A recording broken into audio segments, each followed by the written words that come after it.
Hello, and again, welcome to Bit Depth. I'm Santiago Ramones. Across from me is... Hey, what's up? It's Knox here.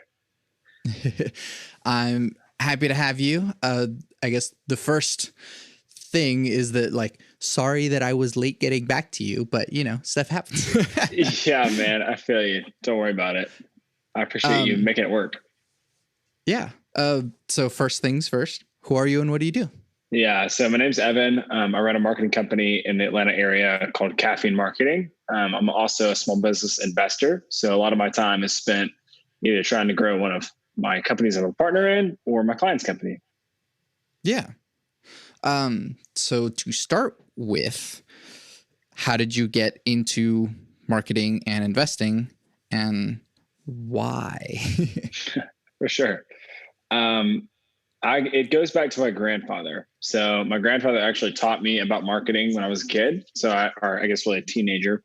And I would go to the store with him. He owned his own jewelry store. And he would teach me, hey, we're going to place this ad in the Atlanta Symphony. It's going to say this. Here's what most people forget to say. Here's what you should say. And I remember that strategy and messaging being really interesting to me. And then fast forward about 4 years ago, church that I was working at, part of my role was marketing there. And I really enjoyed the marketing aspect of it. And my dad had just passed away and my grandfather was about to retire. And I thought, you know what? I can't help my dad and my grandfather anymore, but I can help other small business owners like them. And so that's why I decided to start Caffeine Marketing. And then investing really was birthed out of this desire to work hand in hand in partnership with small business owners, because what I found is there's this very pure form of teamwork when you are on literally co-owners in something. And so instead of having this client relationship, it's a completely different dynamic where it's hey, we're in this together. I'm your partner. Let's make it happen. So that's been a lot of fun. I really enjoy that. Yeah. What is it about marketing that draws you to it? It almost feels like math. In my opinion, I think there's kind of two sides to marketing. Both are really important. And I feel like if you don't have one, or if you have one without the other, you can't really do it well. But there's more of a math and strategy side, and then there's a creative side. And I lean towards, I could tell you if something looks good or not. I actually have a decent eye for design, but I can't create it. I'm not really good at creating things from nothing, but I'm really good at strategy. And so I enjoy the strategy piece of it. And it almost feels like a really fun version of math class, because once you pick and pull all these little things together, then you're able to create something really cool and profitable. Yeah. What are the biggest mistakes that you see people making in their marketing? So most people, it's funny is when you said that, I actually think this is the mistake that most people make in their life, is they make themselves the hero of the story. And the same goes for their marketing. And so when people try to market their business or their service, or even if they're a freelancer or musician, they talk about how awesome they are and how they really just try to tell people how awesome they are, and they hope somebody will buy their product or service. But in reality, people aren't looking for another hero and they to join them in their story. They're looking for a guide, because everybody's living out the main character of their own story and their own narrative. So they're not looking for another hero. They're kind of turned off by that. But what they're really looking for is a guide. So the mistake that I feel like most people make is that they make themselves the hero and they don't play the guide. Yeah. Yeah. What are sort of the hurdles that you've been going through that as you've started to learn marketing and figuring this out, what were sort of the biggest lessons that you learned and the biggest mistakes that you made that kind of got you to where you are now? My biggest mistake, I feel like, is, I don't know why this one always sticks out, but there's this company called MoviePass. Have you ever heard of it? It went under, in case you haven't heard of it. And I learned the lesson. I'll say the lesson, and then I'll say what's funny about it. The lesson is to invest with your strengths. So whatever you're really good at, invest your time and talents into that. So growing small businesses is where I discovered, hey, I really have a knack for this. I'm really good and I feel comfortable doing this. But just picking random stocks is not a good option for me. So my lesson in that was when I lost a lot of money reading headlines, picking stocks when I had no business doing that. And it's fine. I didn't like waste the farm or anything, but it definitely, I was a waste of money. I would say that. So I learned in that to invest in my strengths, and the same goes for my business. So like whenever I try to find partnerships with people, I try to pick people that are not, they don't have the same exact skill set that I have. They have something different so that I can focus on what I'm best at and bring that to the table.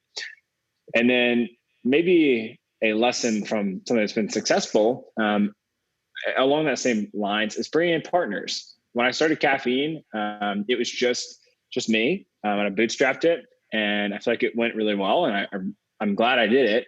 But I will say, when you have someone in your corner, when you have a partner, it feels like a lot less burdensome. It's not like, oh my gosh, if I don't wake up today and make this happen, then it's going to live and die on me. So I love this idea of partnering and having a abundance mentality instead of a scarcity mindset. Because when you are a solo entrepreneur and you're just trying to make it happen, you're being like really gritty, that's a good thing. But sometimes you can get into a scarcity mentality. You're not willing to invest. You're not willing to share the wealth. Where I think if you have an abundance mentality, it's like, if I can bring other people into this, it can be a really good thing. Yeah. Yeah. No. And a lot of times it does become like it's a one-man thing and you can only do so much. What was kind of the first thing that you realized, I need help on this? Well, like I mentioned, I'm not the most creative. And so at some point I realized I could only write so many social media captions when, when I was just starting. And we started more of a social media agency and then quickly pivoted to be more marketing strategy. But yeah, I mean, from that point on, I was like, hey, this drains the life out of me. So I put people around me, whether it be, at one point staff member, and right now it's contractors, to make sure that we have the right copywriting and the right creative in place. And I'm not doing something that I shouldn't be doing, where I'm only delivering a good product, or it could be a great product if someone else does it. Sure. Yeah. What do you think separates Caffeine from other companies? I mean, I'm sure the list is vast. And so what makes you stand out in your opinion? Most people don't know how to pull together a marketing strategy that's profitable. And what I find is that business owners go to marketing agencies or marketing individuals, or who they may be, freelancers is fine. But they go there saying, hey, here's the thing that I want. And most agencies just go, oh, okay, cool. You want PPC or you want SEO? Great. Here's our menu of services, pick and choose. What I find is that there's no marketing strategist. There's nobody that could pull everything together and make it profitable. So not to say that Caffeine's the only one out there that make it profitable. There's plenty of other ones out there, but I feel like it definitely makes us unique in that we start with a profitable first approach. And sometimes we won't even work with people if I can't see a clear pathway to profitability for the marketing. So we primarily focus on that and make sure that our marketing is getting our clients a really high return on their investment. Yeah. Something that I kind of have been thinking about a lot, especially having just put out an album, is marketing kind of a pay to win game, or are there certain strategies that you can take to kind of, you don't necessarily have to throw in all your money, but if you play it correctly, you can get a whole lot more out of it than you normally would? I think you have to first start with understanding marketing principles. And it sounds kind of boring, but if you can just simplify it down to 3 parts of a funnel. So there's 1,000 different funnels out there that people will tell you, but I like an oversimplified version of it because it's really easy to understand. The top part of the bar, or the biggest bar in the funnel, or the top part of the funnel, is brand awareness. And then the next one is consideration. And the last one is conversion. And the first problem that you're trying to solve is that people are not aware that your product or service or album exists. So you first have to make them aware that it's a thing. Consideration, you have to now communicate to them why it is that they should buy your product, service, album, what's unique about it, why they should spend money on it, spend their time on it. And then lastly, the conversion action. So that's the thing that you want them to do. That's to buy, it's to sign up, get a free PDF and guide on your website. And you just really want to make it as easy as possible for people to work with you. And so if you could look at it and go, okay, where is my biggest need right now? Do I have a problem of brand awareness? Do I have a problem of consideration or conversion? Like, where in the funnel is my business or career lacking? And so I think if you pinpoint that, you can identify different solutions to help you with that problem. So brand awareness, there's plenty of paid options for brand awareness, but if you can find some sort of free brand awareness, that's going to be great, especially as you're starting up. Can you partner with people? Can you send people a bunch of DMs, like whatever you have to do to hustle to get that awareness, because if they don't know you exist, they're not going to buy your product or service. Yeah. And then I guess kind of to flip it, since you run a marketing company, how do you market a marketing company? Yeah, for sure. We do a lot of content marketing in the form of like writing blogs and articles. And so we get a lot of inbound traffic that way. We're also part of a niche community called StoryBrand. So some of our leads come from StoryBrand. We're the experts as far as like advertising goes within the StoryBrand community. And then other ones is paid advertising. So, that could be Google ads that we run, Facebook ads. Those are great, both retargeting and top of the funnel advertising campaigns, and then referrals. So you've got a couple organic versions of new leads coming in, and then you also have some paid sources as well. Yeah. How has the world of marketing changed over time? And you mentioned that your grandfather had his own jewelry store. And so like the way that marketing kind of worked then versus how it works now, especially with the prevalence of social media and the internet age, what's sort of been your biggest shift in focus, especially over time with technology? Well, I was definitely not an expert when I was a teenager watching all that transpire. But I will say I did pick up that my grandfather didn't have the luxury of tracking conversions. So he was never able to see when someone saw an ad and then they saw like a billboard or something like that. And then they saw something in the local newspaper, and then they saw something in the phone book. He was never able through technology to track all that. So what ends up happening is he ends up guessing and just throwing money in random places because he can't track conversions. And pretty much everybody had to do that. I mean, you might have some larger companies that could say, hey, we're just going to do billboards this month, see how that goes. We're going to do radio ads. And smart people would do that. They would split test and see which one would work.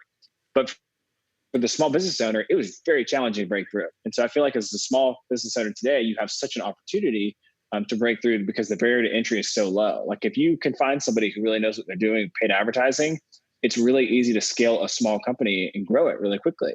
So back then it was try different mediums to solve that problem of brand awareness. And then could you reinforce it by sending them email or not? Well, I guess emails at some point, calling them or direct mailers. Those were all ways to improve retention and move people from consideration to conversion.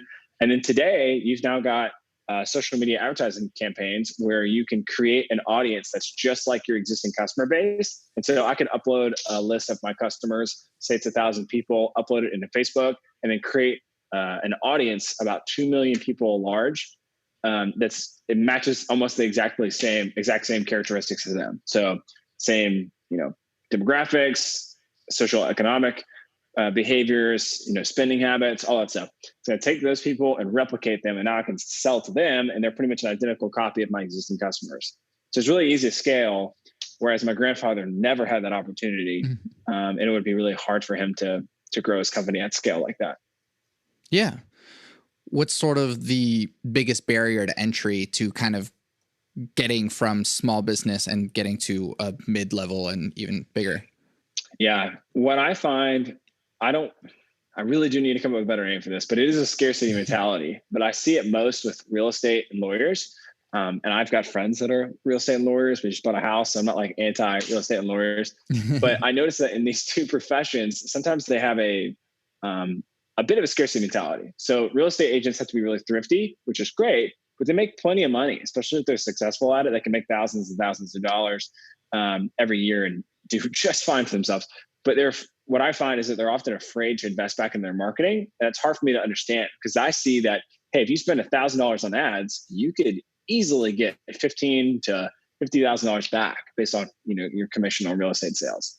So that to me is interesting. Same with the lawyers. Lawyers have this thing of like hourly mentality. Not all of them do, but some of them where they get hung up on like, okay, well, how many hours is this going to take, whatever. But they don't see value. So it's almost this thing that I see small business owners, they have the grips on the handles. They won't let go. They won't trust other people. And therefore, they're not going to be able to scale and grow their company, both from an operations standpoint and from a marketing standpoint. Because if they don't ever trust anybody else, they're always going to be the bottleneck in their company, and every decision is going to have to pass through them, or they're going to have to supervise everything. And same goes for their marketing. If they're not willing to invest in their marketing, they can only, go so far without some form of, systematic marketing. Yeah.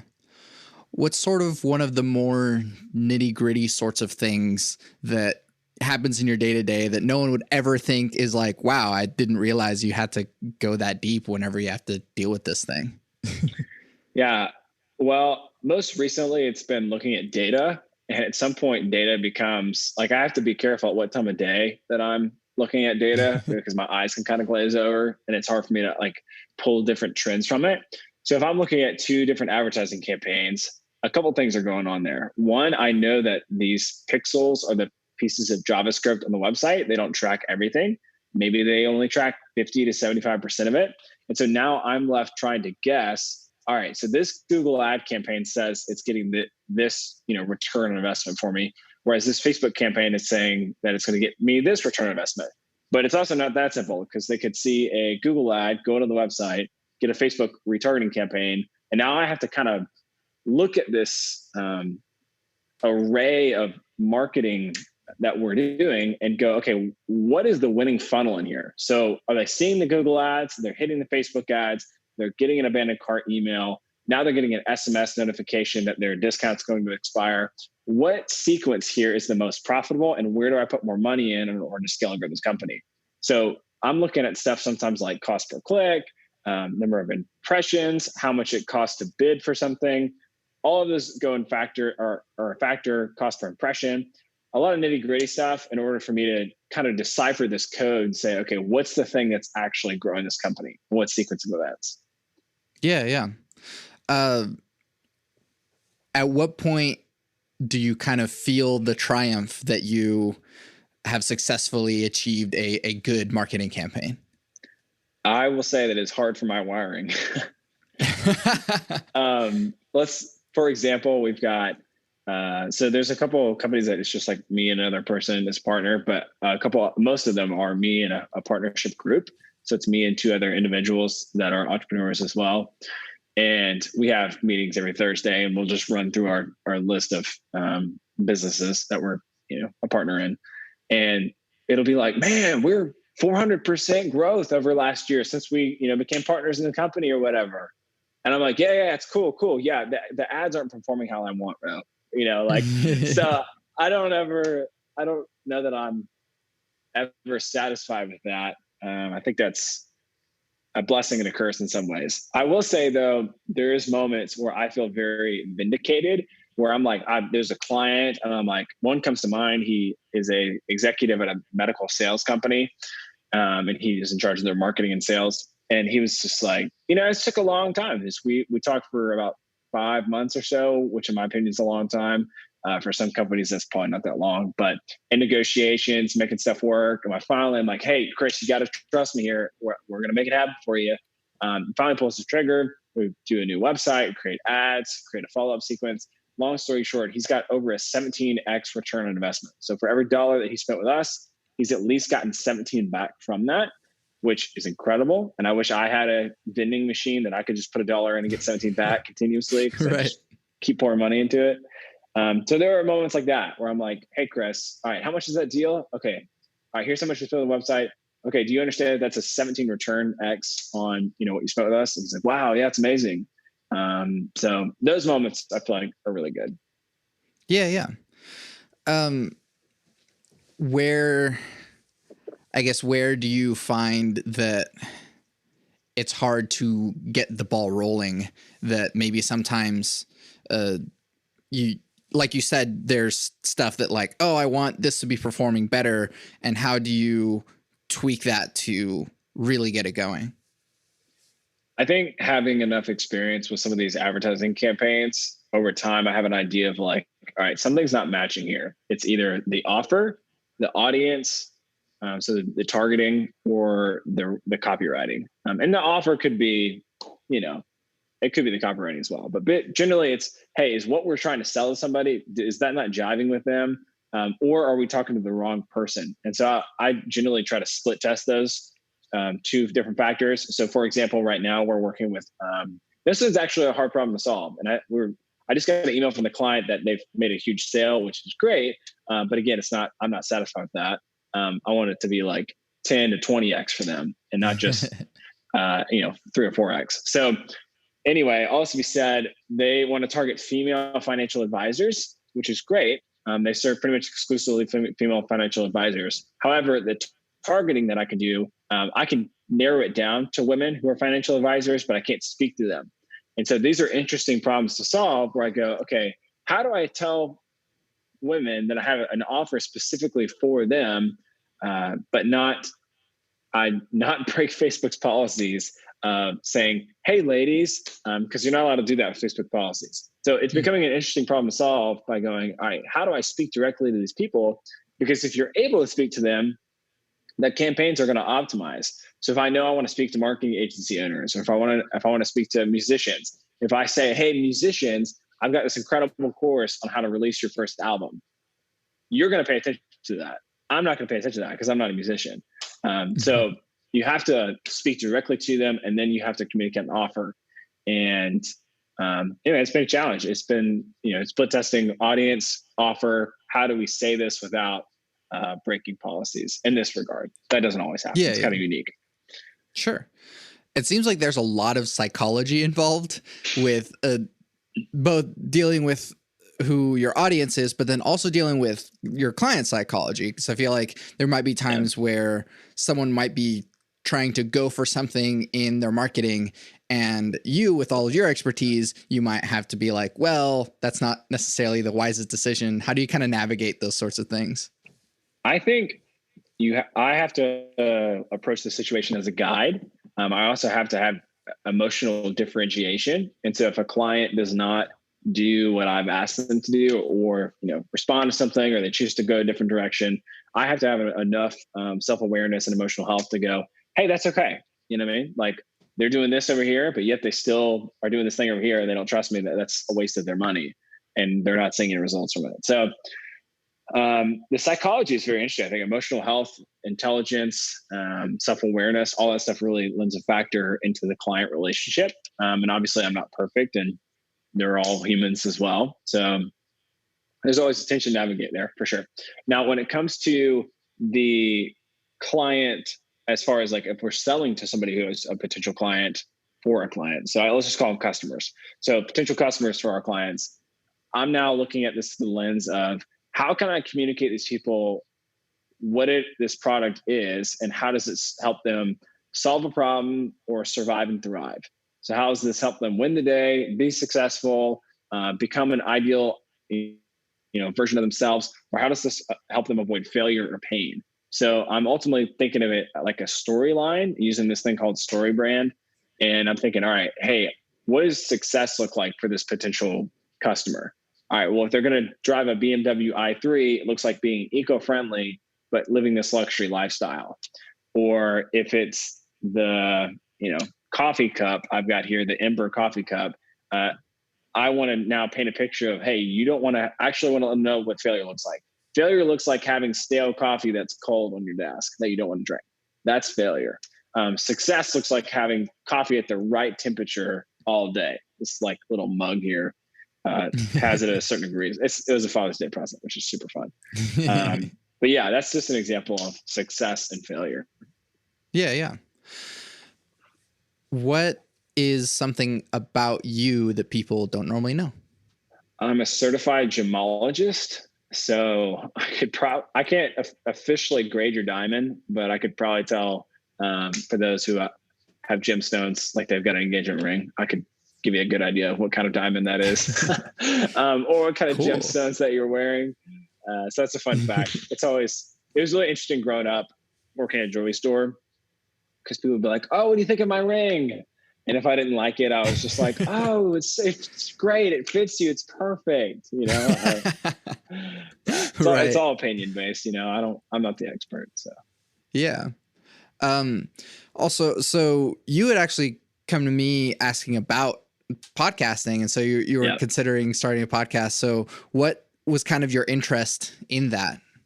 Yeah. I think for me, it's an interest in personal branding. It's also an extension of helping small business owners and entrepreneurs.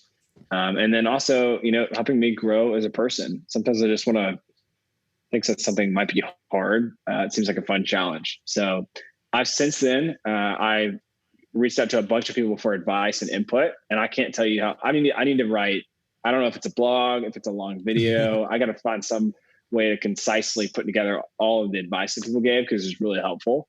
But one of the pieces of advice that was given to me was by a guy, and he said, "Hey, you should be a guest on 100 podcasts before you start your own podcast." So far, I'm on that journey, pretty close to the end of it, but I feel like I've learned a ton along the way. Yeah, that's awesome. Do you have an idea of what that podcast would be? Well, here's the thing: is in this journey, I'm sure this guy was super insightful and knew this already. I've learned that some areas can be very crowded. So like the business and marketing space, there's a lot of podcasts in the business and marketing space. And that's an understatement. So for me, I know that there are some people that are just like, Evan, it's your voice, that's enough. And I'm like, nah, I want some unique angle on it. You know what I mean? So if I'm going to do it, I want it to have a unique angle on it. I've found one unique angle so far, but my business partner couldn't make it happen. He's too busy with me. But the idea is kind of fun. So somebody out there can copy this. But he's a fly fishing guide, and I'm a marketing guide. And so I thought it could be like Ask the Guides, and then we could like interview all these guests around business and marketing, and then talk about how that relates to Bowman Fly Fishing, which is the company that we're partners in. And use it as like a case study. You know what I mean? So, but we have so many trips right now. He has no time. So, right. Lastly, on this front, what advice do you have for people that are first starting out, either small businesses or maybe they want to start doing their own marketing? What's sort of some advice that you have to get them started? I would say this: I would not be afraid to ask for advice. And spend time with people who are experts. I feel like if you're like, hey, can I sit down and pick your brain for 30 minutes? I would charge a lot of money for that if it was like, a client, and it would be very valuable to them. But if some younger person or somebody who's just starting out, like as a friend of mine, or I know them in my network, and they're like, hey, can I just have 30 minutes of your time? I'll buy you lunch. Let's go to here. I mean, kind of looks different a lot of the pandemic, but some version of that, I would love to help them, because I've got a lot of friends that, I see from Facebook that went to my high school or whatever. And I'm like, man, just ask me, just ask me for my advice. I just want to help you so bad, but I don't want to come in there and be like, well, here's what you should do, whatever. Right. So just ask. There's people around you who are really good at whatever it is that you're doing. And don't be afraid to ask them, because they'd probably be willing to help you. Yeah, definitely. That is actually one final thing. How has COVID affected the way that you operate? Yeah, well, I remember when Georgia went into a shelter-in-place order, and obviously it affected the fly fishing business, because that was like a month of like no revenue. Which is fun to navigate. And we came out on the other side doing just fine, but it was definitely like, whoa. And then caffeine, all of my proposals fell through. Every single proposal that I had out, none of those ever went through. Shout out to any of the people who I was talking to. I feel you, I understand you. It's probably a really scary time. So, I mean, I get it. And then I had 2 clients cancel, and that like literally like that week, it was like, boom, boom, boom, like everything was happening at once. And I'm thinking, man, this is going to be really interesting. I was not used to this, and eventually it leveled out, and had a lot of different types of companies coming to us, companies that were either positioned to reinvest back into their company. So companies that were not operating at the moment, but had time and the intention to go, hey, we want to be ready when we can open our doors back up and grow our company, which is great. And then you have other ones that were just skyrocketing sales. I remember one of our clients, we were consulting for another marketing agency. So I was like training another marketing agency on how to run ads, basically. And as we were doing it, we were doing that for one of their clients. So client of my client, whatever. but it's our ads that we were running, and they were getting an 84 return on investment.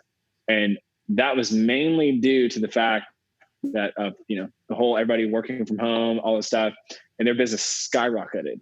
And to them, I just was like, spend more money. You know what I mean? Like, not with me. I mean, just in ads. Like, I mean, every dollar you're spending, 84 back. And they had that scarcity mentality, like I mentioned earlier.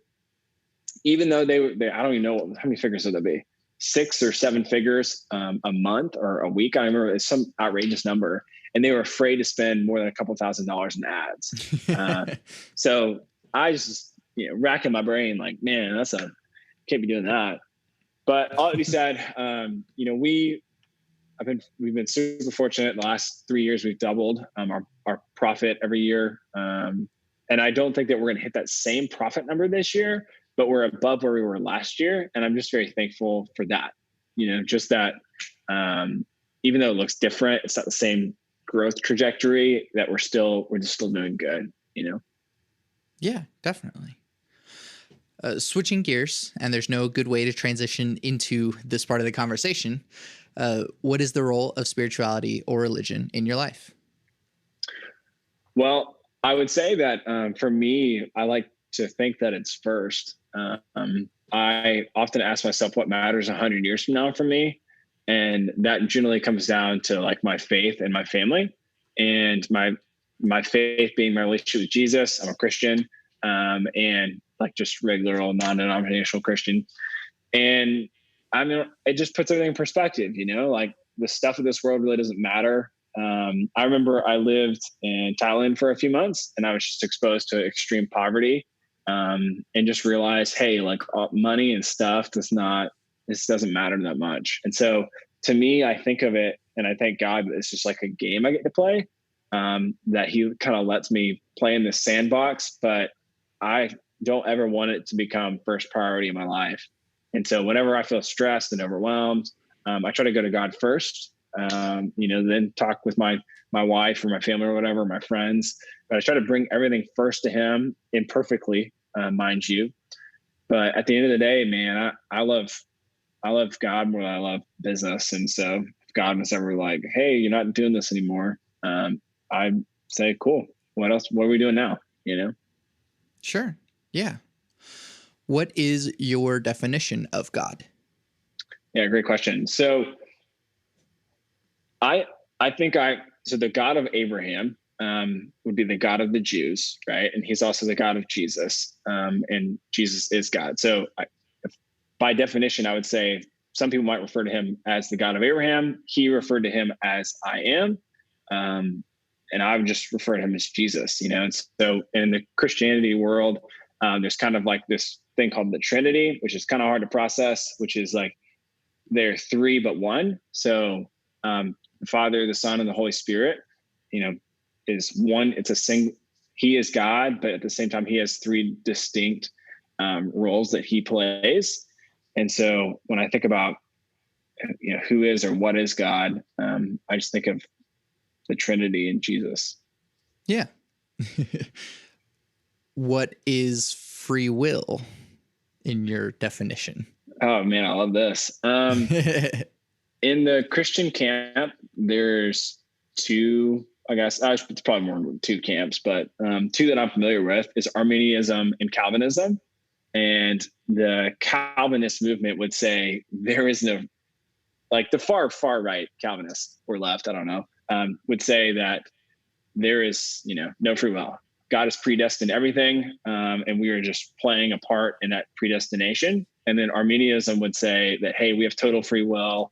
Every single day is up to our choices, and God doesn't intervene, or he does, but only when we ask him.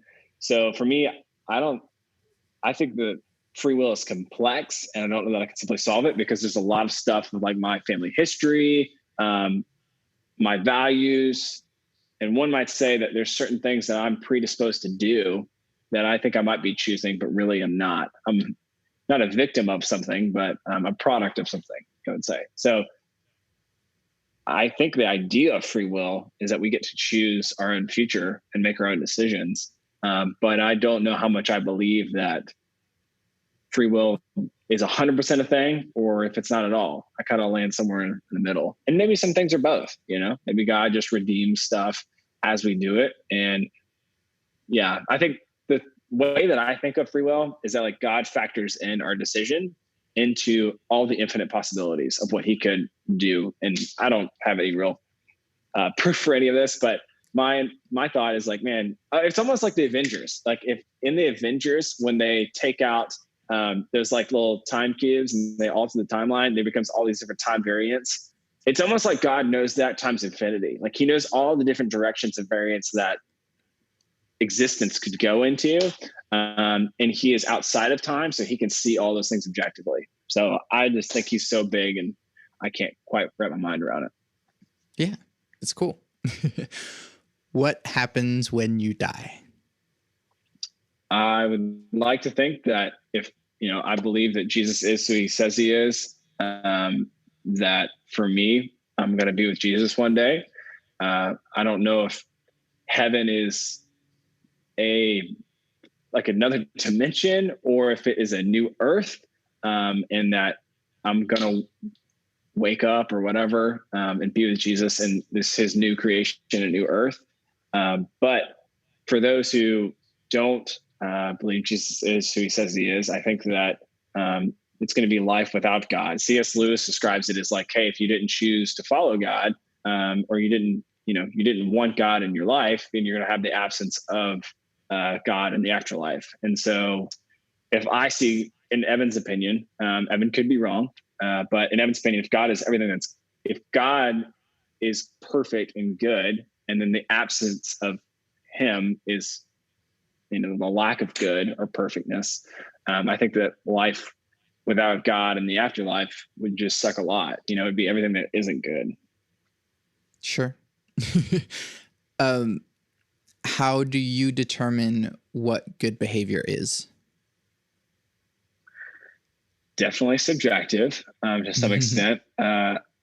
The one could look at, as a Christian, the worldview, you could look at the Old Testament and you could say, all right, well, God laid out these rules, these commandments, and then the Jews added a lot of other commandments on top of that. But really, I think of what's good and wrong is this loving towards another person? And so when Jesus said, hey, love your neighbor as I've loved you, that was kind of the continuation of the other commandment, which is love the Lord your God with all your heart, soul, mind, strength, love your neighbor as yourself. He later goes on to say, love one another like I've loved you. And so Jesus ultimately chose the best thing for us in laying his life down for us on the cross, and rising from the dead. But like he chose to sacrifice himself for the best thing for us. And so I think that when we look at that and like morality, it's like, what is loving for the other person? And I may not always 100% clear picture on that, but I can take my best guess on that, of what that might be. Yeah. How do we reduce the division? Probably conversations. So I'm, a white male, grew up in Georgia. I have a limited perspective on race, and what my friends of, Asian or Black or any other ethnicity really go through on a day-to-day basis. And obviously they don't fully get what I go through. It's not saying it's better or different. But how can we all understand each other without having conversations? And so I think probably in the same vein that having conversations with one another and listening to one another is probably the best way to do that. Yeah, definitely. Do you believe humans are evil by nature? Think that one through. By nature, no.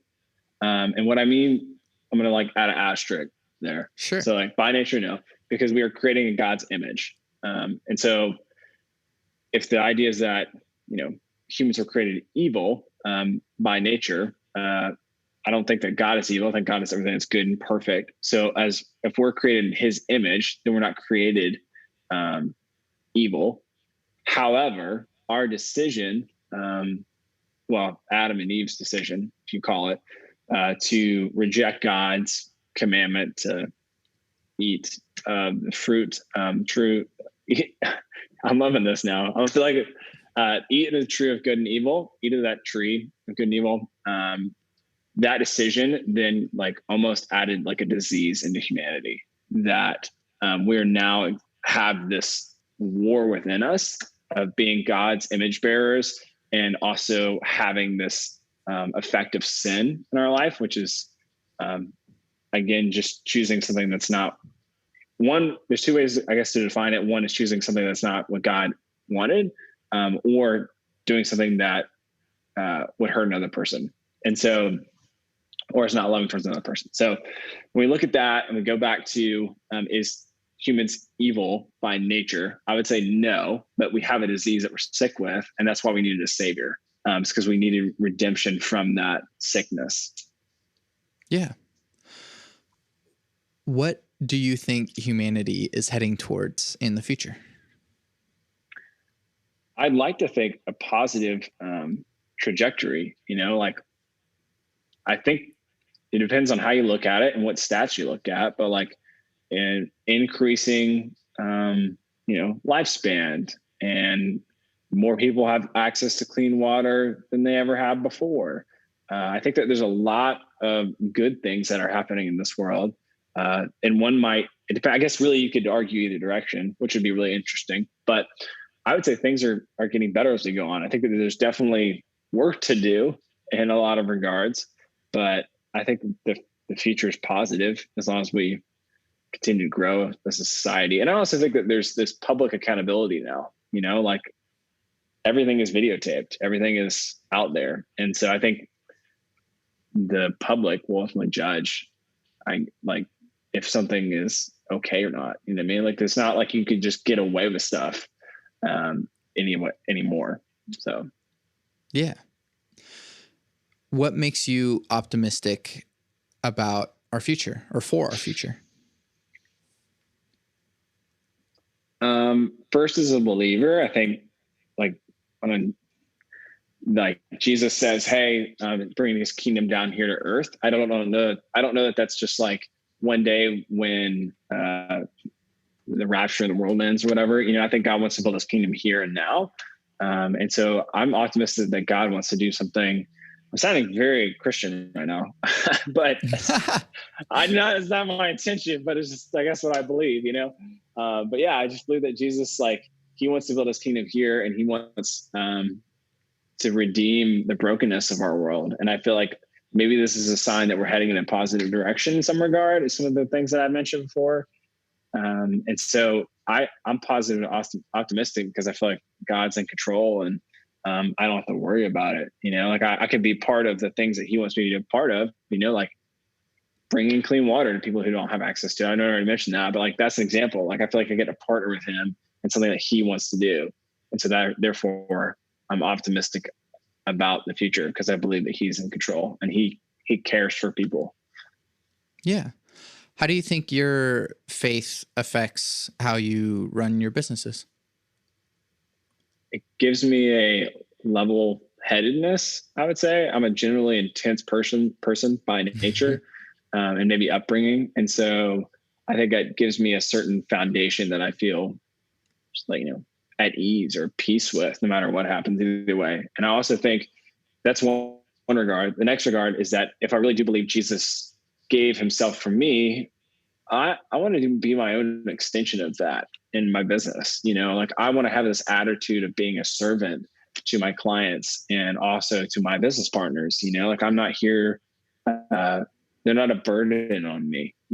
I'm there to serve them. I'm there to guide them along the way. And so I see it as a privilege and an honor. And I really care about the business owner or the small company executive. They have a family to feed. And so I want this to be a good thing for them because they matter and their families matter. And, their community matters. Yeah. Given that, I don't know, it seems like lately Christianity gets a bad rap. How do you think that affects how you navigate that, I guess, through your business, but also just kind of interacting with the world and sort of trying to be a representation of Jesus without the negative connotations that seem to be associated with Christianity?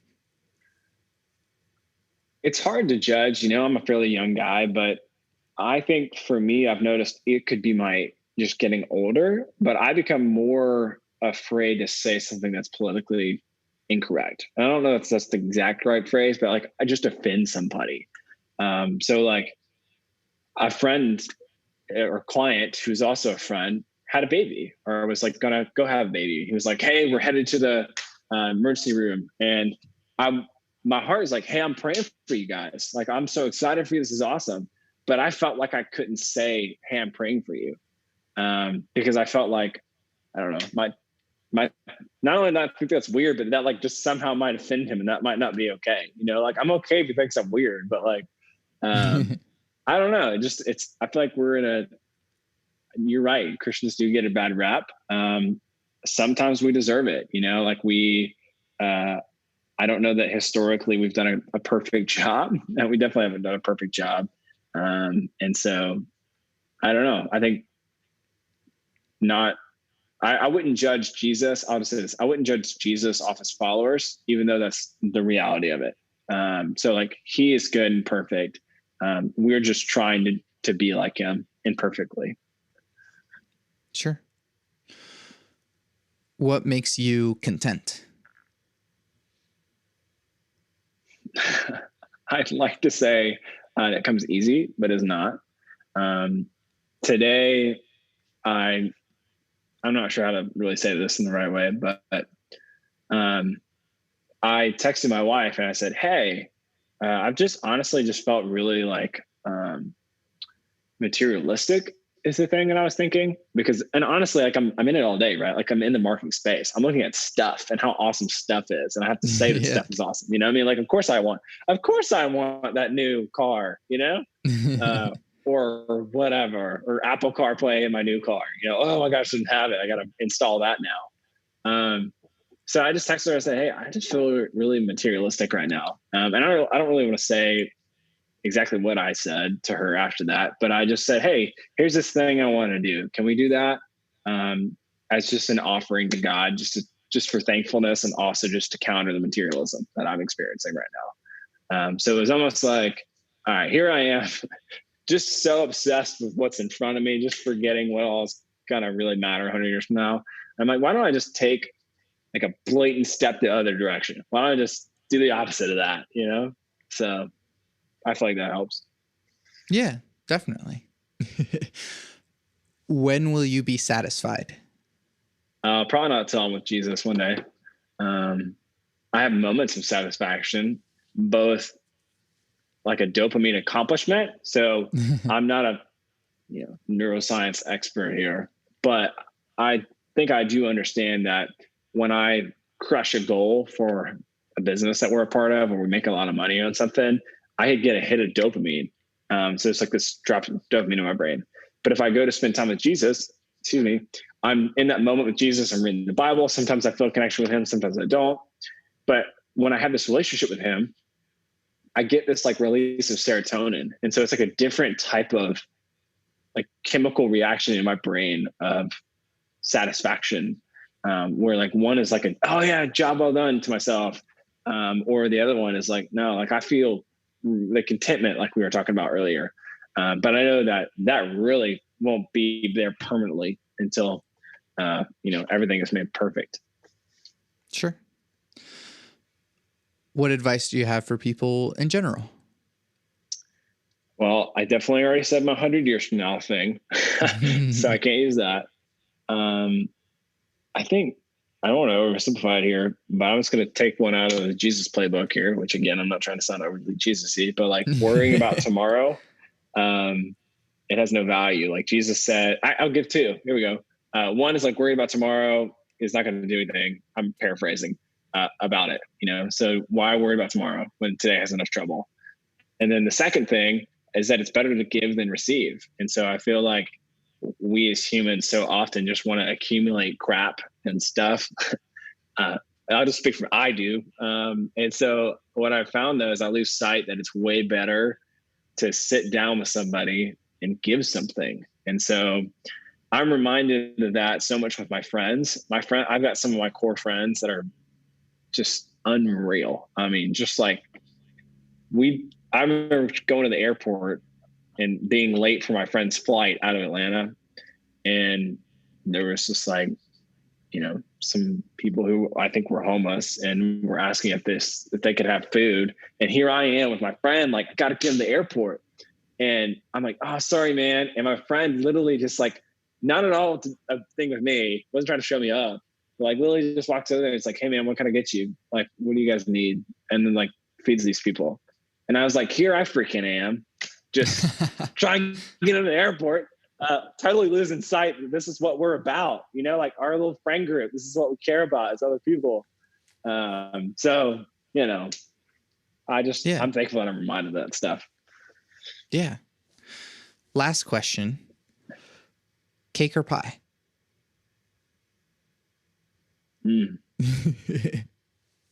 Cake. Okay. And cookie cake in particular. Not really a cake guy. What is your ideal cake or cookie cake? It would just be like organic, maybe vegan, just so many giant chocolate chips. It'd be dark chocolate. I don't know if this exists, but that would be great. And then if it has to be actual cake, my grandmother's red velvet cake is pretty good. Heck yeah. Evan, thank you so much for doing this with me. Yeah, thanks for your incredibly thought-provoking questions. I really appreciate it. Yeah, that's the fun part and the fun point. Where can we find you and your things? How can we support you? Yeah, evanknox.com or caffeine.marketing. It's got like my social handles on there and stuff. But if you are in business or a freelancer or whatever, and you want to grow your company, I've got a free guide on both websites that will help you build a sales funnel. And it's super easy. Yeah. Do you work with like anyone anywhere, or is it just kind of limited to the Georgia area? It's not limited to the Georgia area. I will have like an intake meeting depending on whoever the person is. But I really do stick by that promise to make marketing profitable. So sometimes, 2 times out of 10 or 1 time out of 5, I will say, hey, honestly, I just don't think it's a good fit right now. And I'll suggest some best next steps from there. So yeah. Cool. Well, I'm glad that we got together, and I'm really glad to have gotten to know you. And I guess sorry for barraging you with all these hard questions. I always feel that way at the end of every interview, is that like, man, this is like heavy stuff that sometimes people don't think about, and like you handled it really well. So. Oh, well, good, because I'm like thinking to myself, man, is that really like, if I had time to write out my answer, it would be different and think about it. No, I've enjoyed it. I thought it was wonderful. Thank you. Awesome. Thank you. So I'm Santiago Ramones. Evan Knox. You can find everything that I do on my website, santiagoramones.com. I make music. Bloom is available now, streaming everywhere. Put it on in the background, put it on your workout playlist, show it to your friends so you can all enjoy it together. You can also buy the album and get bonus content to get a bit deep into the emotions you can feel with it. I also make music with Power Cycle, an experimental electronic trio. Our first album is completely improvised. It's called Too Many Damn Cables. It's streaming everywhere. More to come from Power Cycle in the future. To support this podcast, leave reviews, comments, tell your friends about it, and buy my music, because by supporting me, you're supporting the podcast. I always end the podcast with my 3 things. They shape my life philosophy. Those 3 things are: love never fails, it's going to be okay, I might be wrong.